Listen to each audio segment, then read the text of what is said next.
Firstly, for you, how does it feel to be back in the hot seat, in a sense, right there at SpiceJet? Well, first, let me just clarify that, the SpiceJet has today presented a scheme of revival and reconstruction to the Ministry of Civil Aviation. And the transaction is subject to approval and orders of the competent authority. So it's not done till there is an approval or an order from the competent authority. Second, to your question, I think there's a great sense of responsibility. SpiceJet, as you know, is in a very tough position, and the road ahead is pretty tough, but I think it's a road worth traveling on. SpiceJet's failure is, I think, in general bad for the aviation industry. It's bad for the Indian economy. It's bad for passengers who probably have to pay much higher fares. It's, of course, bad for the employees who lose their jobs. At a time when the new government is trying so hard to encourage investment in India, it impacts adversely the investment climate. So while I think there are plenty of tailwinds and the timing is good, and it's something which should benefit us as incoming shareholders, it's also something that's in the public good. So I think I feel pretty fortunate that I have an opportunity to try and contribute to the revival of SpiceJet and preserve what is clearly important public infrastructure for the country. Sure, but Mr. Singh, you spoke about the fact that the deal still awaits regulatory approvals, but you've had several rounds of meetings with officials in the aviation ministry. The government has been pretty supportive through the course of your talks with the current promoters of SpiceJet. So I'm guessing you'd be pretty sure that you'd get the regulatory approval. What's your sense on how much time would it take for you to get the approval from aviation ministry? Also, are there any other regulatory agencies like SEBI from whom you might need approval for this deal? Well, at this time, we are advised that approval is required from the Ministry of Civil Aviation, being the competent authority. I don't know. I can't say how long they will take. A scheme has been presented to them today, and it's up to them to decide when or if to approve it.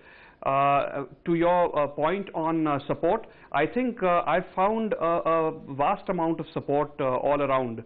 I think we've got customer feedback which says that they would like to see that SpiceJet survives and does not shut down. The government has been extremely supportive. I think they want to see that they don't have another airline failure.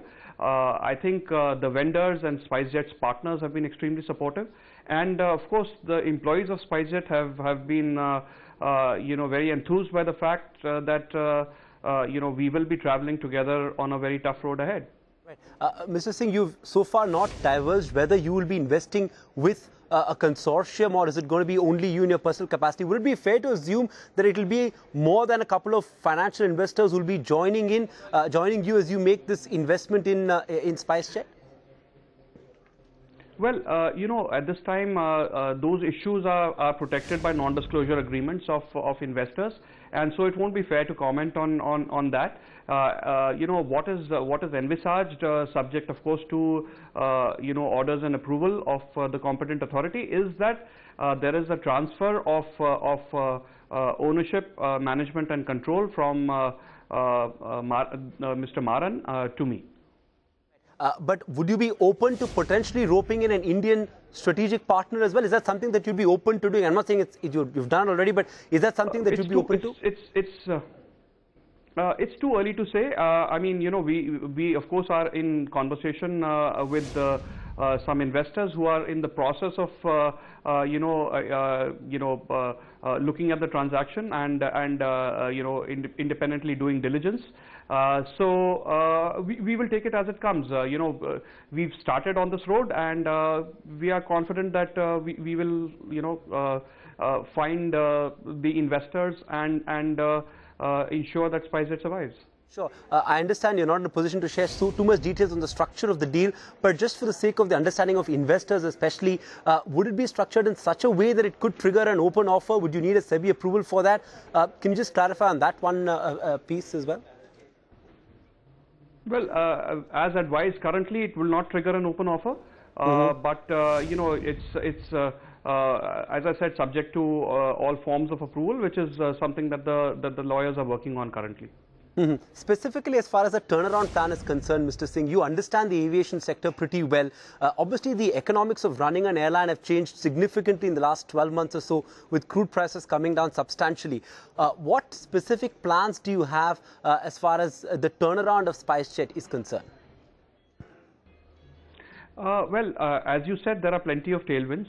You know, the crude price is at a historic low. You know, there is obviously a government in place which is and a prime minister who's you know, ensuring that steps are taken you know, so that there is growth in the country. And as you know, with growth comes traffic for the aviation space. So I think it's a good time to be in the aviation sector if we could deal sensibly with the past liabilities of SpiceJet. It's a good time to be there. In terms of specific plans of SpiceJet, I think you know, you need to ensure that we get back to you know, running a low-cost operation and running a high efficiency and a high revenue operation. So the specific steps will be taken, you know, and plans made in the next few weeks. But we are confident we'll get there.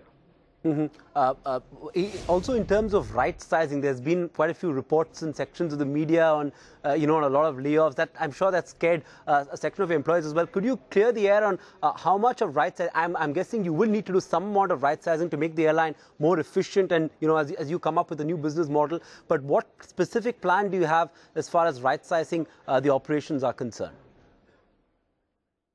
Well, you know, obviously we need to run an efficient, economically efficient airline, and whatever steps are needed to be taken for that will be taken.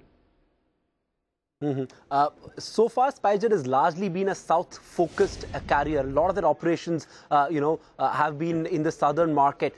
Would that continue, or do you think you'd look at, you know, focusing more aggressively in some of the northern markets as well? What would be the strategy as far as markets are concerned? Where will the rationalization happen, rather? Well, clearly, you know, the low-cost airline model functions on operating in a limited number of stations and operating high frequencies in those limited number of stations. So, you know, it's not about south and the north. You know, an efficient network plan has to be created and will be done. You know, the most profitable routes and the most profitable networks will be sought, and a limited number of stations and high frequencies will be the model to go forward. You know, the press release indicates that the current promoters, which is the Marans, will continue to hold a minority stake. Is there a specific reason for that, and for how long will they continue to be invested in the carrier? Well, you know, the Marans hold certain warrants in the company, and you know, should they choose to exercise those warrants, which come due at a future date, then they will hold some stake in the company, but they will be normal public shareholders. Holding shares in the capacity of investors. What about the management team, Mr. Singh? You obviously have a management team, but I'm guessing because of your own experience in aviation, you'd want to put a new team in place. What plans do you have as far as an overall is concerned, of the management team itself is concerned at SpiceJet? It's too early to say. Obviously, you know, there will be a review of personnel, of the network, of process and procedure, and obviously the attempt will be to get to as efficient a model as soon as we possibly can. Mr. Singh, one quick word on the competitive landscape of the aviation market itself. And, you know, you've seen that change over the last couple of years. We've seen an airline go bust, and we've seen two big players come in. One, you know, really big player in Tata Singapore Airlines, and even AirAsia in the low-cost space where where SpiceJet is currently operating. How have you seen the dynamics of the market change? Do you think the competitive intensity has gone up substantially from what it was a few years ago? When do you see pricing power return to carriers? I don't think that the competitive intensity has really gone up significantly. As you know, Kingfisher was a large airline which shut down. I don't think that AirAsia and Vistara have really taken that space. They are operating with 2 aircraft each. Currently, Vistara is operating in a segment which really is not SpiceJet segment at all. So also I think you need to keep in mind that the number of Indians that are flying today are a very small sort of microscopic fraction of what the traffic needs to be. The market is still extremely underserved. There are just 2.53% of Indians that fly. Clearly that number is going to increase as the economy improves. With Kingfisher going out of the market and AirAsia and Vistara both being pretty small players, I think there is enough space. Obviously, there are some structural issues which need to be sorted, and I'm confident that the government will look to sort them. Last question to you, Mr. Singh. You obviously are not in a position to give us the size of the deal if and when it happens. But can you give us a sense of how much time do you think it will take for you and the new team to turn around the carrier? Because that's something that investors, would like to get clarity on. How much time before you think that the turnaround will finally happen? I think if oil prices remain where they are, there is growth in the economy, it should not take more than 2 or 3 quarters to turn around this airline. All right, we'll leave it at that, Mr. Singh. Thank you so much for taking time out and joining us live and exclusive right here on ET Now. Find us on Facebook at facebook.com/ETNow and don't forget to click the like button. You can also follow us on Twitter at ETNowLive. To stay updated with all our programming, hit the subscribe button on our YouTube channel by logging on to youtube.com/user/ETNow.